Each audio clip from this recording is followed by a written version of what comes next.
जय हिंद दोस्तों, मैं हूं देवदत्त मिश्रा। कोचिंग जंक्शन पर आपके लिए लेकर के आया हूं रीजनिंग की धमाकेदार क्लासेस।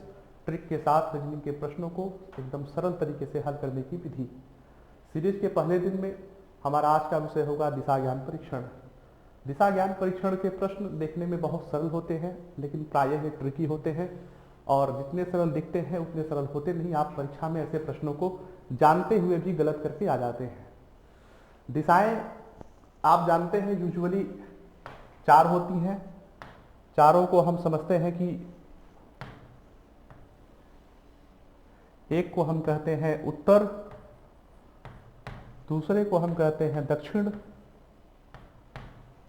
और ये हमारी जो दिशा होती है उसको हम कहते हैं पूरब, और ये जो दिशा होती है इसे हम कहते हैं पश्चिम।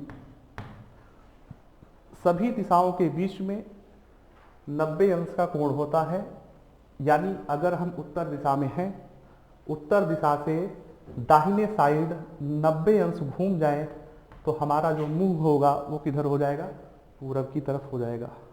पूरब से अगर हम 90 अंश घूम जाए तो हमारा मुंह किधर हो जाएगा? दक्षिण हो जाएगा। सभी दिशाओं के बीच में कितने अंश का कोण होता है? 90 अंश का कोण होता है। अब इन दिशाओं को तो हम जानते ही हैं। इन दिशाओं के अलावा परीक्षा में आपको जो बताया जाता है वो दिशाएं होती हैं इन दोनों के बीच की दिशाएं। जैसे उत्तर और पूरब के बीच की जो दिशा होती है उसे हम कहते हैं उत्तर पूरब। उत्तर पूरब का मतलब हो गया नॉर्थ ईस्ट, और पूरब और दक्षिण के बीच में जो दिशा होती है उसे हम कहते हैं दक्षिण पूरब। दक्षिण पूरब का मतलब हो गया साउथ ईस्ट। दक्षिण और पश्चिम के बीच जो दिशा होती है उसे हम कहते हैं दक्षिण पश्चिम। दक्षिण पश्चिम अर्थात साउथ वेस्ट। और उत्तर और पश्चिम के बीच में जो दिशा होती है उसे हम कहते हैं उत्तर पश्चिम अर्थात नॉर्थ वेस्ट। ये चार दिशाएं और दो दिशाओं के बीच जो दिशाएं हैं, चार और दिशाएं मिलकर के टोटल 8 दिशाएं हो जाती हैं। और इन्हीं 8 दिशाओं पर आपसे परीक्षाओं में प्रश्न पूछे जाते हैं। उत्तर और उत्तर पूर्व के बीच में जो कोण होता है वो 45 अंश का होता है। 45 अंश के होने का मतलब ये हुआ है कि अगर आप उत्तर दिशा की तरफ खड़े हैं मुंह करके अपना, और 45 अंश दाहिने की तरफ आप घूम जाएं, तो जो आपकी दिशा होगी, जो आपके मुंह की दिशा होगी, वो होगी उत्तर पूरब। इतना समझने के बाद अब आइए देखते हैं कि परीक्षा में आपसे सवाल किस प्रकार से पूछे जाते हैं और आप उन्हें किस प्रकार से हल करेंगे। प्रायः परीक्षाओं में जो आपसे सवाल पूछा जाता है, एक तो बहुत ही सरल प्रकार का प्रश्न होता है जिसमें आपसे कहा जाता है, सपोज करिए कि राम एक व्यक्ति है। आपसे कहा जाता है, आपको परीक्षा में तथ्य दिया जाता है कि राम 3 किलोमीटर पूरब दिशा की ओर गया। किस दिशा की ओर गया? पूरब दिशा की ओर। और हमने आरेख में जाना है कि ये जो दिशा है उसको हम उत्तर, नीचे वाली दिशा को दक्षिण, इधर दिशा को पूरब और इस दिशा को पश्चिम से रिप्रेजेंट करते हैं। अगर आपको परीक्षा में बताया गया कि राम 3 किलोमीटर पूरब जाता है तो उसको आप इस तरीके से रेखीय आरेख बना देंगे कि राम 3 किलोमीटर पूरब गया। फिर आपसे अगली लाइन में कहा गया वह बाएं घूमता है और 4 किलोमीटर सीधा जाता है। तो बाएं घूमने का मतलब इस दिशा में घूमा और कितना गया? 4 किलोमीटर। अब यहाँ 2 प्रकार के प्रश्न हो जाते हैं। एक तो आपसे पूछा जाएगा कि उसका मुंह किस दिशा में है। तो मुंह अगर आपको बताना हो कि मुंह उसका किस दिशा में है तो आप देखेंगे मुंह उसका किस दिशा की तरफ है? उत्तर दिशा की तरफ है। लेकिन अगर आपसे ये पूछ लिया जाए कि राम जहां से शुरू किया था, जिस बिंदु से शुरू किया था, इस बिंदु से अब कितनी दूर है, तो आप क्या करेंगे? यानी आपसे पूछा जाए कि जहां से शुरू किया था, जहां पहुंच गया है, उसके बीच की दूरी अगर आपको निकालनी हो तो आप कैसे निकालेंगे। तो इसके बीच की दूरी निकालने के लिए हम देखते हैं कि ये जो डिस्टेंस है ये दिखता है कि एक समकोण त्रिभुज का कर्ण बन गया है, क्योंकि दिशाओं के बीच में क्या होता है, 90 अंश का कोण होता है। तो ये क्या बन गया है, समकोण त्रिभुज का कर्ण। और हम जानते हैं, हमने कक्षा 9 में कक्षा 10 में पढ़ा है कि अगर हमें समकोण त्रिभुज का कर्ण निकालना हो तो हम क्या करते हैं, लंब का वर्ग करते हैं प्लस आधार का वर्ग करते हैं और दोनों को जोड़ करके उनका हम वर्गमूल निकाल लेते हैं। लंब स्क्वायर प्लस आधार स्क्वायर का जो वर्गमूल होता है वो क्या होता है, कर्ण होता है। अर्थात अगर आपको इस प्रश्न में ये पूछा गया है कि वह अपनी मूल दिशा से जहां से शुरू किया था कितना दूर हो, ये अगर निकालना हो तो आप क्या करेंगे, आपको करना है, ये हो गया आधार, इसका आप स्क्वायर कर लेंगे, प्लस ये हो गया लंब, इसका स्क्वायर कर लेंगे, दोनों को जोड़ देंगे और दोनों का क्या निकाल लेंगे, वर्गमूल निकाल लेंगे। अर्थात आपका इस प्रश्न में हल क्या आएगा, 3 का वर्ग होता है 9 और 4 का वर्ग कितना होता है, 4 चौके 16, 16 9 हो गए 25 और 25 का जो वर्गमूल होता है वो होता है 5। यानी राम अपनी मूल दिशा से जहां से शुरू किया था वहां से अब 5 किलोमीटर दूर है। मूल दिशा से कितना दूर है, 5 किलोमीटर। किस दिशा में मुंह करके खड़ा है, उत्तर दिशा में मुंह करके खड़ा है। ये हो गया प्रश्न को हल करने के लिए तरीका। एक बार तरीका फिर समझ लेते हैं। तरीका हमारा क्या है, दिशाएं होती हैं 4, उनको जब भी रिप्रेजेंट करना होता है उत्तर को ऊपर, दक्षिण को नीचे, पूरब को दाहिने साइड और पश्चिम को बाएं साइड से हम रिप्रेजेंट करते हैं। अगर हमें तिरछा डिस्टेंस निकालना हो तो हम उस तिरछे डिस्टेंस को, चूंकि कर्ण होता है, उसको निकालने के लिए हम इन दोनों भुजाओं के वर्गों का योग कर लेते हैं। ये हो गया लंब स्क्वायर प्लस आधार स्क्वायर और उसका हम वर्गमूल निकाल लेते हैं। ठीक, अब देखते हैं कि सवाल किस प्रकार के होते हैं और उन्हें हम हल किस प्रकार से करेंगे। आइए देखते हैं। ये आपके पास सवाल है, प्रश्न है, मेरे साथ आप प्रश्नों को पढ़िए। प्रश्न में लिखा है, लता बिंदु ए से शुरू कर उत्तर की ओर 2 किलोमीटर चलती है, फिर अपनी दाईं ओर मुड़ने के बाद और 2 किलोमीटर चलती है, फिर दोबारा अपनी दाईं ओर मुड़ती है और फिर 2 किलोमीटर चलती है। वह किस दिशा की ओर मुंह करके खड़ी है। तो मैंने आपको बताया था कि एक प्रकार का जो प्रश्न होता है वो आपसे पूछा जाता है कि किसी व्यक्ति का मुंह किस दिशा में है, और दूसरा जो पूछा जाता है, दूसरे प्रकार का प्रश्न पूछा जाता है, वो आपसे ये पूछा जाता है कि वह अपने प्रारंभिक बिंदु से कितनी दूरी पर है।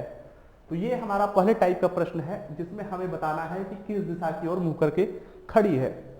आइए हम इसको देखते हैं कि इस प्रकार के प्रश्न को हम कैसे हल करने जा रहे हैं, कैसे हल कर पाएंगे। जानते हैं कि जो हमारी दिशाएं होती हैं वो 4 होती हैं, उत्तर, दक्षिण, पूरब और पश्चिम। मन में सदैव ध्यान में रहना चाहिए।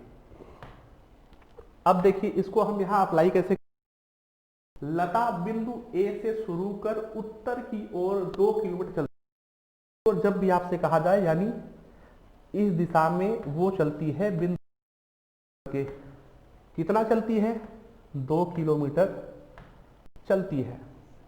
फिर आपसे क्या बताया गया, वह अपनी दाईं ओर मुड़ने के बाद, दाईं ओर का मतलब क्या हो गया, अगर इस दिशा में जा रही हो दाईं ओर हो गया ये। अब दाईं ओर कितना चलती है, दाईं ओर 2 किलोमीटर फिर से चलती है। फिर दोबारा अपनी दाईं ओर मुड़ती है, तो फिर जब दोबारा हो जाएगा फिर दाहिना घूमना होगा, तो फिर दाहिना हो जाएगा ये साइड, और ये साइड जो है कितना चलती है, 2 किलोमीटर चलती है। किस दिशा की ओर मुंह करके खड़ी है, तो जो दिशा वो कौन सी है, नीचे वाली दिशा है। नीचे वाली दिशा को हम क्या समझते हैं, दक्षिण। यानी हमारा इस प्रश्न में जो जवाब आएगा वो क्या आएगा, दक्षिण। क्या आएगा, दक्षिण। अगर आपसे पूछा जाता कि वह अपने मूल बिंदु से कितनी दूर है, तो आप क्या बताते कि वह अपने मूल बिंदु से कितनी दूर है, 2 किलोमीटर। क्यों 2 किलोमीटर? क्योंकि 2 किलोमीटर की दाहिनी भूमि है। ठीक है।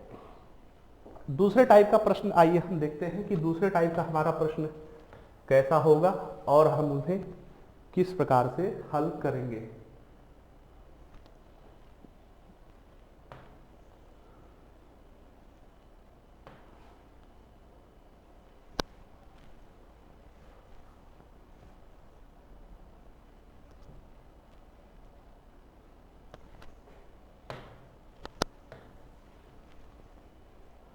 ये प्रश्न आपको दिखाई पड़ रहा होगा।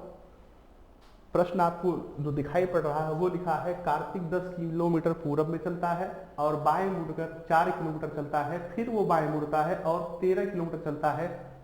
शुरुआती बिंदु से वो कितनी दूर पर है? ये प्रश्न है, इसे हम किस प्रकार से हल करेंगे आइए देखते हैं।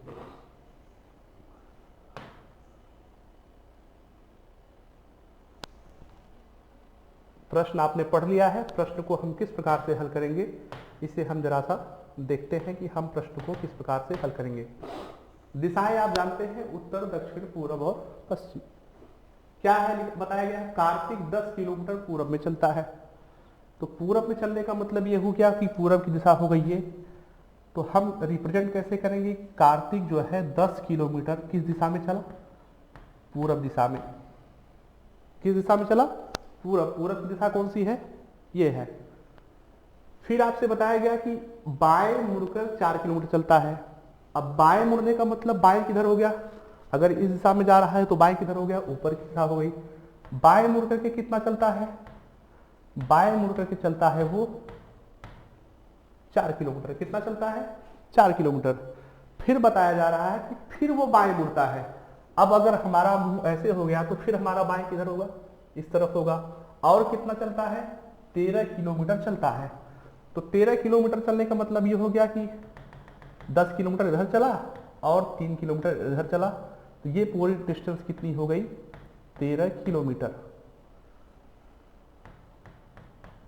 10 इधर हो गया और 3 इधर हो गया, यानी टोटल डिस्टेंस कितनी हो गई? 13 किलोमीटर हो गई। आपसे पूछा जा रहा है प्रश्न में कि शुरुआती बिंदु से वो कितनी दूर पर है। तो शुरुआती बिंदु उसका कौन सा था? आप देखेंगे कि शुरुआती बिंदु उसका जो है यहां से चला था। कहां पहुंचा है? जहां पहुंचा है। दूरी आपको निकालनी है।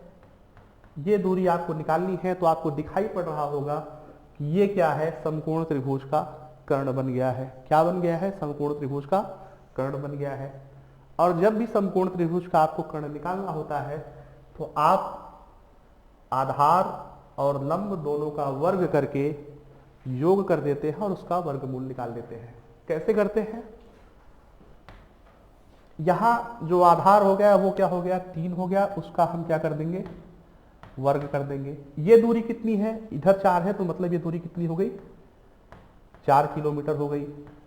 तो हम इसका क्या कर लेंगे? वर्ग कर लेंगे। ठीक है। 3 तरीका कितना हो गया? 9 और 4 छुके कितना हो गया? 16।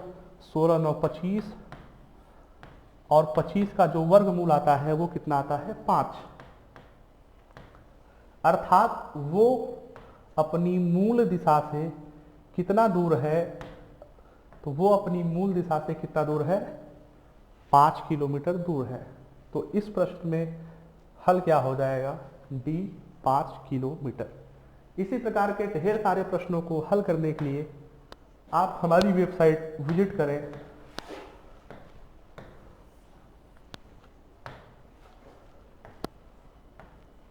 www.coaching.in coaching.in। ठीक है।